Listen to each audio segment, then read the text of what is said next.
RWBY Manga Chapter 5. I think this was definitely the best chapter we've had so far of the manga. We're getting into Blake's trailer. I would assume that we're going to have the next trailer, or the next chapter next month is going to finish out her trailer because they're getting to like the big action scene with the giant mech.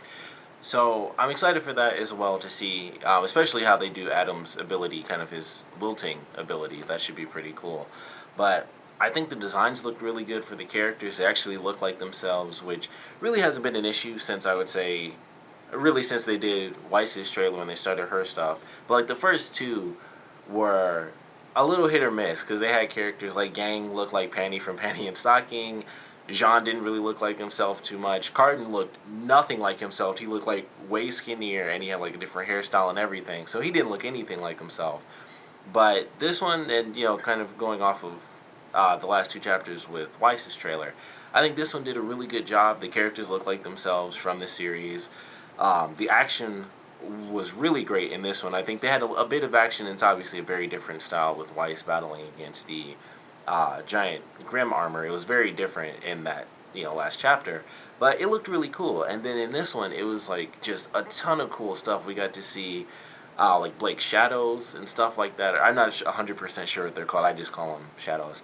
But like we got to see it very differently because in the show it's just like it's a split second, and the only time it's really ever lasted longer than like that split second is when she fought against Roman in the episode before the Volume 2 finale when she was using dust to actually make them solid, and in the episode which I believe was also before the most recent finale, before the Volume 3 finale, when she was going up against Adam.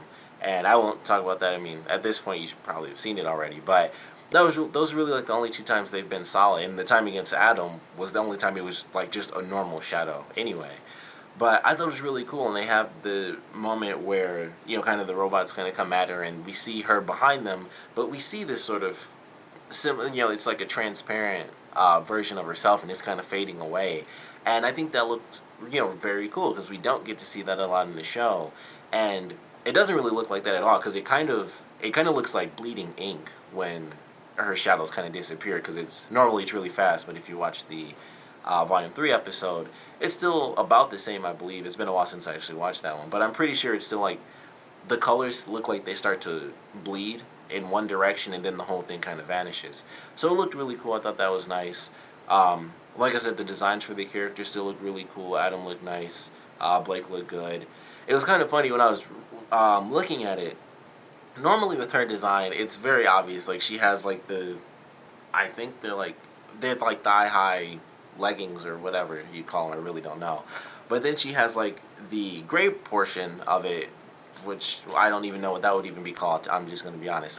But in the manga, it just looks like it's her butt. And it was kind of funny because they have a lot of angles where they're both like running because they're like the ninja and samurai characters. So they do a lot of like the low to the ground like running positions. And I was like, it's like they're just showing, like the artist was just like showing her butt a lot in this one. And it was kind of funny noticing that because I was like, in the angles, it's like, I know because I've watched the series, she's wearing clothes, but it honestly looks like it's just her butt, and there's just like a line going down her legs or something, almost like she's an android or something weird.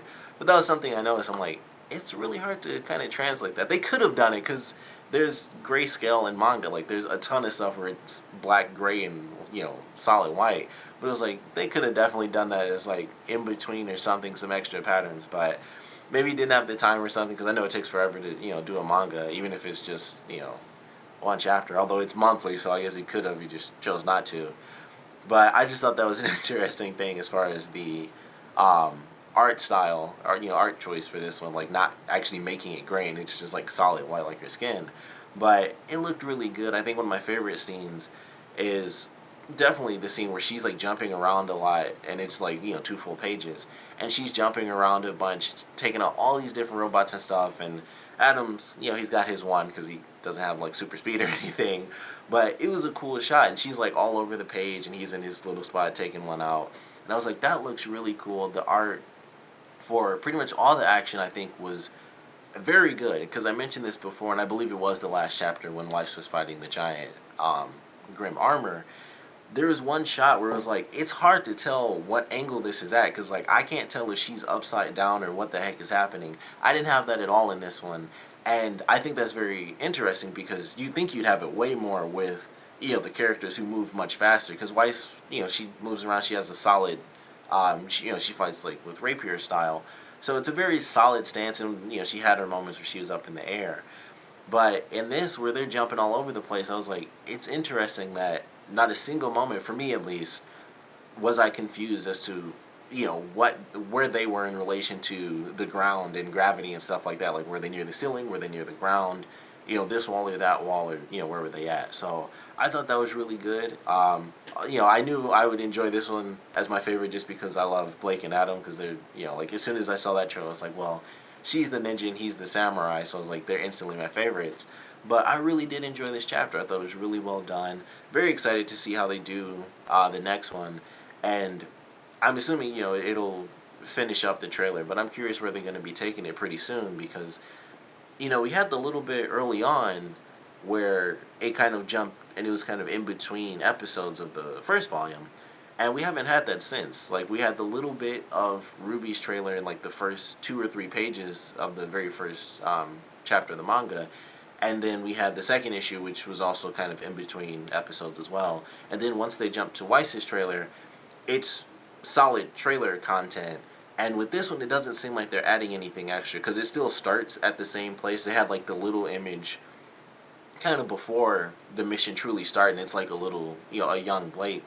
But I was like, they had, at least in this one, they didn't really add anything extra, and that's kind of what I was hoping for. I thought initially I thought it was going to take place before the actual trailer. At least a part of it would be before the trailer started, and then maybe it would be them going towards this mission or something, which, oddly enough, we've actually gotten fairly recently in Volume 3 as well, but not really in a lot of detail.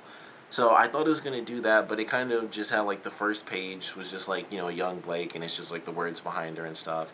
And then it went straight into the trailer, and it's all trailer content. It's still really great, but there wasn't really anything new. It just changed, kind of visually, it changed the style of that fight, which I loved. I thought it was really cool, because obviously it's not a recreation of the initial trailer, which is obviously in 3D.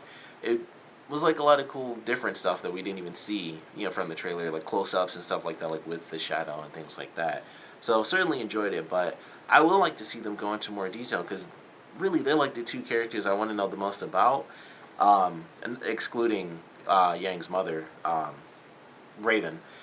So aside from her, they're the two I want to know the most about, and I feel like we have the least. Like, everyone always has all this backstory and stuff, and it's like I always felt like, even though they talked about Adam a lot in the series, there's still like nothing really from Blake and everything going on with the White Fang. Like, we got most of it, honestly, I feel at least, was from Volume 1, and mostly from the finale. Like, the last episode was like the most information we got from Blake. And other than that, it's kind of been like nothing else. Weiss had an important thing in the most recent volume with her sister, and new abilities and things like that. Obviously, RWBY and Yang are like the top two who get all the story at least out of Team RWBY. But I feel like Blake's always left behind, and she's got the one person who I'm always like, I always want to know more about these two characters and what's going to happen when they meet, or just their relationship. So I'd love to see, hopefully, even though I know how it's going to end because the trailer ends with them splitting up.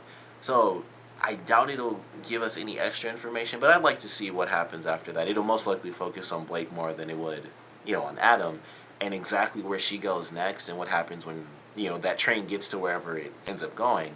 So we might get to see that in the next chapter. I would love to, just because this is the one character I really want some extra content on, so hopefully it's not just, as cool as the recreation is, like I said, I love the way it looked. I really hope it's not just a one-to-one recreation, like, here's some cool stuff, here's how it looks in manga form, and it's done slightly differently compared to the trailer, and then that's it. It's just the story of the trailer. So hopefully it at least goes a little bit beyond the trailer, and we get to see where Blake ends up exactly, once that train stops, and what she decides to do, and how she decides to, go to Beacon and stuff like that. So hopefully that's what we get in the next one. But I think either way it'll be pretty cool. Based on this one at least, I really loved it. I think it's definitely my favorite so far. It could be because it was just all action, but it was done really well, because obviously action inside a manga is a lot more difficult to make super epic and stuff compared to, an anime. And we've seen, the trailers came out first, so it's like, you technically are working, you have to work your way up, and it was really good. I think they did the artist did a really good job. Like I said, it was just, it's kind of just the first part of the trailer, so it wasn't anything extra outside of like the first page or two, maybe. But certainly enjoyed it, of course. Definitely want to know what you guys thought about this chapter, so please comment below. Let me know your favorite parts, your least favorite parts. And, of course, with us going into the second half of the Black trailer, I, of course, want to know what extra content you guys want to see. Would you like for it to focus on Blake after they split up, or would you prefer if it focused on Adam? And for me personally, as much as I like Adam, I think because of the one of the more recent episodes of this volume, I'm okay with it focusing more on Blake. Plus, she's really the important character in it, so I know that's who it'll focus on, regardless of what we really want. But I'd actually want it to focus on her because she's the one who's saddened, and Adam, who we clearly saw when he came back, he's still in kind of angry mode. Like, I still just kind of hate humans, and I'm gonna kill whoever and do whatever I need to. So I'd kind of like to see her immediate reaction to separating herself from the White Fang. I think that would be pretty interesting, even though we got a bit of that from the first volume finale as well. But like I said, I definitely want to know what you guys want to see, who you'd like to see it focus on, and what you guys thought about this chapter in general. So please comment below, let me know, and thanks for watching.